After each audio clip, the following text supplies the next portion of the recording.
क्या आप जानते हैं कि जो हम थम्स अप करते हैं उसकी शुरुआत कैसे हुई थी?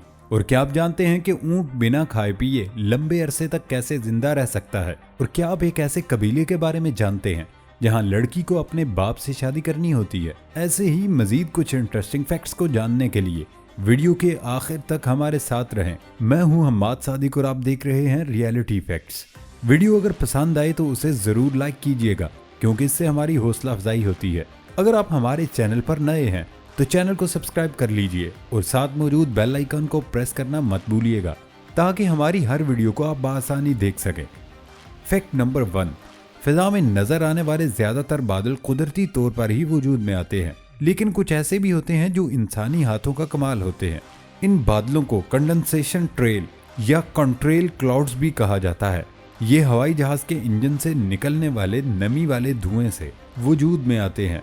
जहाज का इंजन जब ये धुआं फिजा में बुलंदी पर छोड़ता है तो उसमें मौजूद नमी ठंडक की वजह से बादलों में बदल जाती है। फैक्ट नंबर 2, गुल बर्ड को उसके बेहद अनोखे डांस की वजह से जाना जाता है।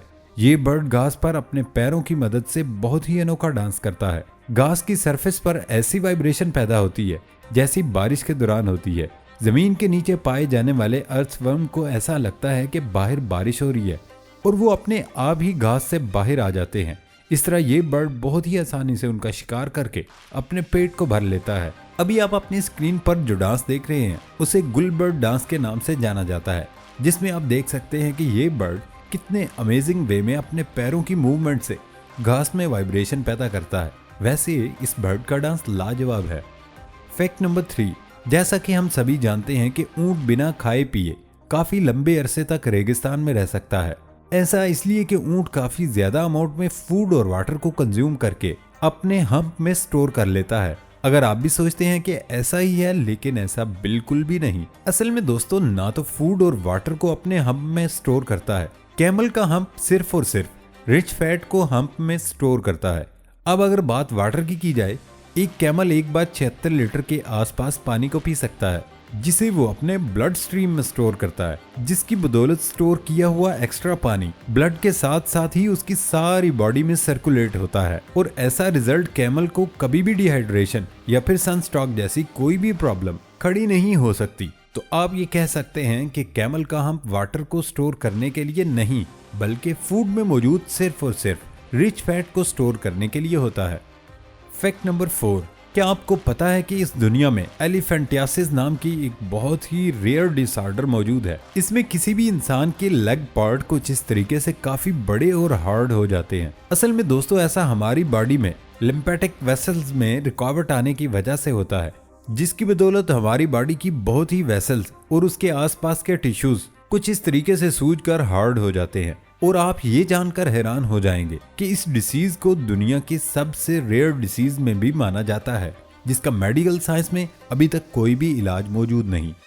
फैक्ट नंबर 5, इस दुनिया में बहुत से कबाइल में अजीबोगरीब रसूमात पाई जाती हैं जिन पर यकीन करना बहुत ही मुश्किल भी है। मैंडी, जो कि बांग्लादेश में एक कबीला है, इस कबीले की सभी ख्वातीन को अपने फादर से ही शादी करनी पड़ती है। अगर वो लड़की अपने कबीले के किसी दूसरे लड़के के साथ शादी करना चाहती है, उसे तब तक वेट करना होगा जब तक उसके फादर इस दुनिया में मौजूद हैं। अब दोस्तों, इस कंडीशन में उस लड़की का अपने फादर से कोई भी बेबी पैदा होता है, उसके बाद वो लड़की अगर अपने कबीले के किसी दूसरे लड़के के साथ शादी करेगी तो उस लड़के को लड़की के साथ साथ उसके बेबी को भी एक्सेप्ट करना पड़ेगा। इस तरीके से इस कबीले की पॉपुलेशन फिर आगे बढ़ती जाती है। ये दुनिया के अजीबोगरीब कबीलों में से एक है जहां पर लड़की को अपने बाप से ही शादी करनी पड़ती है, जो कि काफी ज्यादा गलत है।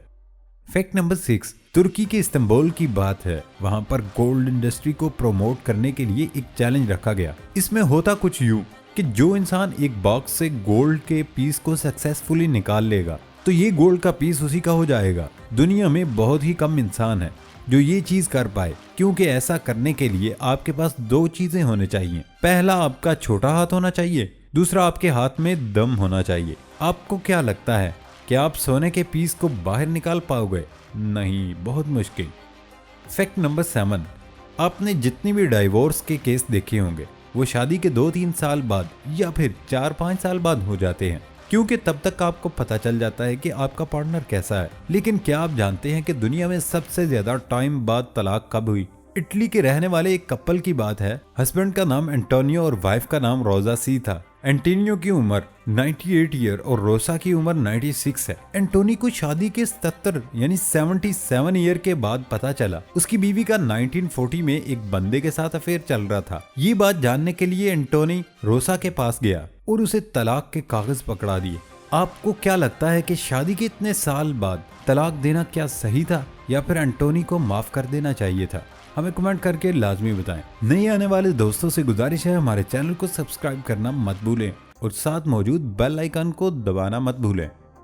फैक्ट नंबर 8, ये वीडियो जो आप देख रहे हैं ये है स्वीडन की। यहाँ रीबॉक कंपनी ने एक बहुत ही इंटरेस्टिंग मार्केटिंग कैंपेन चलाई जो कि बहुत पॉपुलर हुई। हुआ कुछ यूं कि उन्होंने रोड पर एक बूथ लगाया जो ये मेजर करता है कि आप कितनी स्पीड से भाग रहे हैं। अगर आप बूथ के सामने 70 किलोमीटर फी घंटा की रफ्तार से दौड़ पाओगे तो आपको रीबॉक के शूज मिलते हैं जो कि बिल्कुल फ्री होते हैं। लेकिन इतनी स्पीड के साथ कौन दौड़ पाएगा? फैक्ट नंबर 9, अगर मैं आपसे कहूं कि एक पायलट ने लैंडिंग ठीक से ना होने की वजह से न्यूक्लियर बम को आसमान से नीचे फेंक दिया तो क्या आप यकीन करेंगे? 1958 की बात है जब यूएसए की एयरफोर्स ट्रेनिंग कर रही थी और उसी ट्रेनिंग के दौरान 2 एयरक्राफ्ट आपस में टकरा गए थे। उसी में से स्ट्रेटोजेट B-47 में मेजर हार्वर्ड रिचर्डसन मौजूद था। प्लेन का वेट ज्यादा होने की वजह से वो सही से लैंड नहीं कर पा रहा था। फिर प्लेन को हल्का करने के लिए उसने 4 टन का न्यूक्लियर बम नीचे गिरा दिया। फिर प्लेन तो ठीक तरह से लैंड हो ही गया लेकिन वो 4 टन का बम अटलांटिक ओशन में गुम हो गया। उसके बाद बहुत सारी कोशिश की गई इस बम को ढूंढने के लिए लेकिन वो आज तक नहीं मिल पाया। फैक्ट नंबर 10, हम जो थम्स अप करते हैं उसकी शुरुआत कैसे हुई थी? उसके पीछे बहुत इंटरेस्टिंग कहानी है।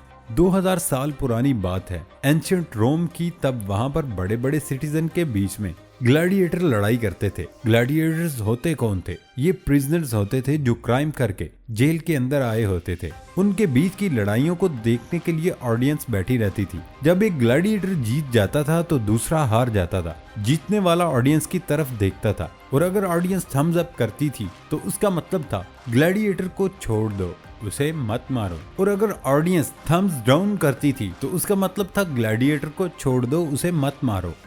फैक्ट नंबर 11, ये बात यूएसए की जहां एक दफा बहुत ही खतरनाक तूफान आया जिसमें वाल्टर कैर नाम के बंदे का घर बर्बाद हो चुका था। उसकी जॉब लगी थी लेकिन उसे एक प्रॉब्लम था। उसका ऑफिस उसके घर से 30 किलोमीटर दूर था लेकिन जॉब तो उसे करनी ही थी। वो रोज 30 किलोमीटर चलकर अपने ऑफिस जाता था। उसकी कंपनी के मालिक जिसका नाम ल्यूक मार्कलन को उसके बारे में पता चला कि ये बंदा ऑफिस के लिए रोज घर से चलकर आता है तो इस बात से खुश होकर कंपनी के मालिक ने अपनी कार ही उसे गिफ्ट कर दी और उसके बाद वाल्टर अपने आंसुओं को रोक न पाया। What amazing.